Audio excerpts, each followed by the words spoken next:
শ্রী পরমাত্মনে নমঃ। গীতার মহিমা। প্রকৃতপক্ষে শ্রীমদ্ ভগবদ্ গীতার মাহাত্ম্য বাক্য দ্বারা বর্ণনা করবার সামর্থ্য কারও নেই, কারণ এটি এক পরম রহস্যময় গ্রন্থ। এতে সমস্ত বেদের সার সংগ্রহ করা হয়েছে। এর সংস্কৃত ভাষা এত সুন্দর ও সরল যে একটু চেষ্টা করলেই মানুষ সহজে এটি বুঝতে সক্ষম হয়, কিন্তু এর বিষয়বস্তু এত গভীর যে আজীবন নিত্য গভীরভাবে অধ্যয়ন করলেও তার অন্ত পাওয়া যায় না। প্রতিদিনই নতুন ভাব উদ্ভব হতে থাকে, ফলে সর্বদাই এর অভিনবত্ব বজায় থাকে এবং একাগ্র চিত্তে শ্রদ্ধা ভক্তি সহকারে গভীর মনোনিবেশ করলে এর প্রতিটি পদ যে পরম রহস্যে পূর্ণ তা সহজেই অনুভূত হয়। ভগবানের গুণ, প্রভাব এবং মর্ম এই গীতা শাস্ত্রে যেভাবে বর্ণনা করা হয়েছে, অন্যান্য শাস্ত্রে সেরূপে পাওয়া কঠিন, কারণ প্রায় সকল গ্রন্থেই কিছু না কিছু সাংসারিক বিষয়ের আলোচনা থাকে।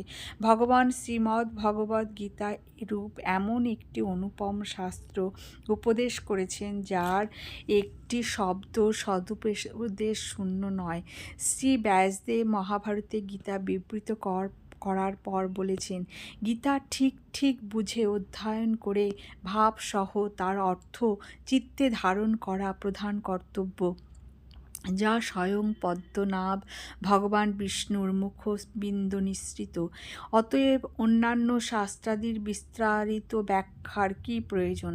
স্বয়ং ভগবানও এর মাহাত্ম্য বর্ণনা করেছেন।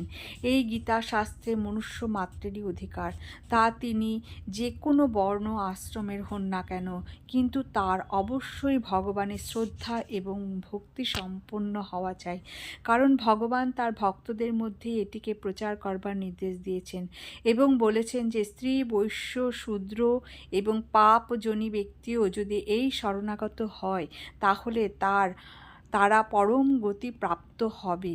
নিজ নিজ স্বাভাবিক কর্ম দ্বারা ভগবানের পূজা করে মানুষ পরম সিদ্ধি লাভ করে। এই সব কথা বিচার করলে বোঝা যায় যে সকলেরই পরমাপ্রাপ্তিতে অধিকার আছে, কিন্তু এর মর্ম না বুঝে যারা শুধুমাত্র গীতার নাম শুনেছে তারা অনেকেই বলে থাকে যে গীতা কেবলমাত্র সন্ন্যাসীদের জন্য। তারা নিজ সন্তানদের সেই ভয়ে গীতা পাঠ করতে দেয় না। যদি গীতাজ্ঞানের প্রভাবে তাদের সন্তানরা সন্ন্যাসী হয়ে যায়, কিন্তু তাদের চিন্তা করে দেখা উচিত যে মোহবশত ক্ষাত্র ধর্মে বিমুখ হয়ে ভিক্ষান্নে জীবন নির্বাহ করতে প্রস্তুত অর্জুনও পরম রহস্যময় গীতার উপদেশে আজীবন গৃহে থেকে নিজ কর্তব্য পালন করেছিলেন। অতএব সেই গীতা শাস্ত্রের এরূপ বিপরীত পরিণাম হওয়া কিরূপে সম্ভব?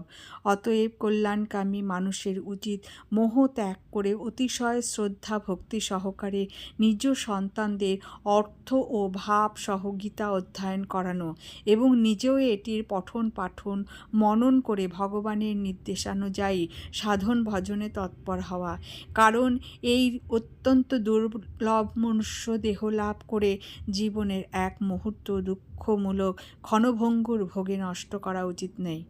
জয় গীতা।